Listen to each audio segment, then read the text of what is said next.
All right, let's talk about something we all use literally every second of the day, but almost never actually think about. Our will. You know, that inner spark that takes a simple thought like, I should probably get a coffee, and turns it into an actual physical cup of coffee in your hand. But what is that spark, really? Well, let's dive in. Just think about it for a second. When was the last time you made a conscious choice? Maybe you decided to watch this, or to grab a snack, or maybe it was a bigger decision like, finally starting that project you've been putting off. Whatever it was, you felt it, didn't you? That feeling of you making it happen. We all know this feeling. It's that little internal oomph, that sense of, okay, body, let's go. It feels so direct, so simple, like a command that goes straight from our conscious mind right down to our muscles. Okay, now here's where it gets really interesting. What if that feeling, that oomph, isn't the cause of the action at all? What if it's just a story your brain cooks up after the fact to make sense of what's already happening? So what's really going on? To really get this, we're going to need a map. And lucky for us, psychologists have already drawn one. They've broken down the whole journey of achieving a goal into these really clear phases. And they use this awesome metaphor for it, crossing the Rubicon. You know, like when Caesar crossed that river, making a decision there was no turning back from. And here is that map, the Rubicon model. What it shows us is that a decision isn't just one single moment in time. Nope, it's a whole process with a very clear point of no return. Before you cross that river, you're just thinking, you're deliberating, but once you cross it, you're committed. The whole game changes. Let's make this super concrete. Say you're thinking about training for a 5K. Phase 1 is just mulling it over. Should I do it? That's all motivation. But the moment you say, okay, I'm doing this, and you make a schedule, that's volition. That's phase 2. And phase 3, actually going for the run, also volition. These are the goal-striving parts. Then at the end, you look back and evaluate, which just feeds your motivation for the next goal. You know, what's wild is that this shift also completely changes our brain's operating system. When we're deliberating, we're like these open-minded, impartial judges carefully weighing all the evidence. But the second we cross that Rubicon, bam!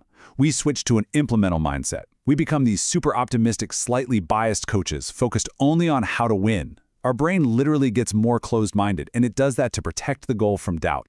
So we have this really neat psychological model. But what's actually happening up in our heads? What does the neuroscience of all this look like?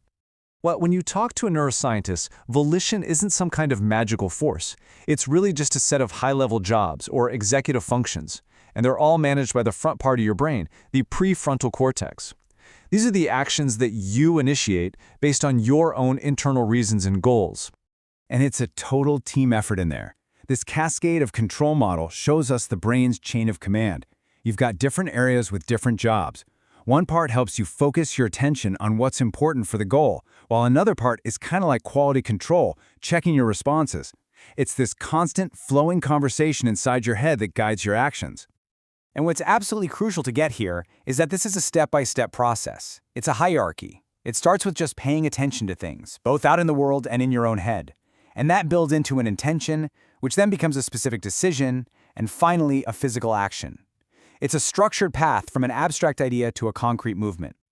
Okay, so we've got this complex, deliberate system in our brain for making things happen. But what if I told you that most of the time that entire system might just be running on autopilot, and that our conscious feeling of being in control is just an illusion? This is the really provocative idea from psychologist Irving Kirsch. He argues that the oomph we feel, that sense of will, isn't actually causing our action. He says it's a judgment our brain makes, a believed-in imagining that happens because our action lines up with our goals. In other words, the feeling of will is a story we tell ourselves about something our brain has already set in motion. And there's some pretty compelling evidence for this. In some famous experiments, scientists found brain activities signaling an action, like, say, flexing your wrist, hundreds of milliseconds before the person was consciously aware of deciding to do it. It's like the brain commits to the action before we do, and we see this in our own lives with if-then plans.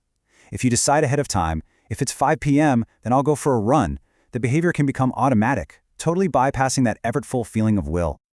So, whether our decision is totally conscious or partly automatic, just getting started is only half the battle, right? To actually see a goal through to the end, volition needs a super important partner, self-control. Let's take a look at how that works.